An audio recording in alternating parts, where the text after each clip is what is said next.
xibaar yu wér te wóor ca tàng-tàng ba abonnez-vous pour ngeen di mën di jot suñuy vidéo. dal leen ak jàmm seen chaîne bi di Buzz 221 HD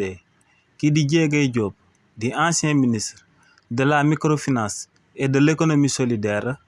yëkkati na ay kàddu daal di koy jëmale ci luñ teg loxo kookee di Farba Ngom te kàddu yooyee mu daal di yëkkati wuute na lool ak jëfinam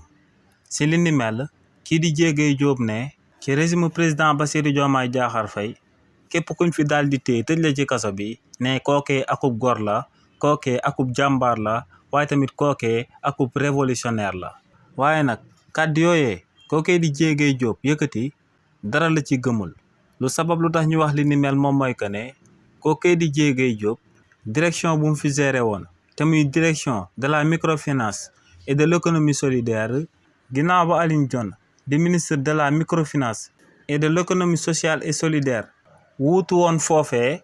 daa sàkk woon ñu amal ay audit jëmale ko si naka la kookee di Diégay Diop géré woon direction boobee mu yore woon ci régime président Macky Sall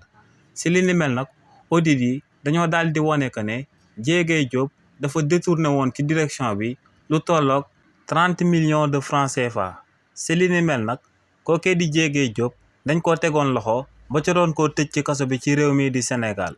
waaye nag kookee di Diégay Diop ngir bañ a daal di dem ci kaso bi dafa tegoon ci table bi lu tolloog 28 millions de francs CFA daal di wax que ne yeneen 2 millions yi dina ko jébbal yoon li ni mel moom moo saboon ñu bàyyi woon kookee di Diégay Diop mu demoon ñibbi donc kookee di Diégay Diop bu fekkoon ne moom gëm na bu baax que ne ay gor ak ñi nga xam ne ay révolutionnaire lañ ñoom ñooy tëdd ci kaso ci régime président Bassirou Diomaye Diakhar Faye kon du doon fay xaalis boobee ñu waxoon que ne da ko daal di détourné ci direction bi nga xam ne moom mooy direction de la microfinance de l'économie sociale et solidaire.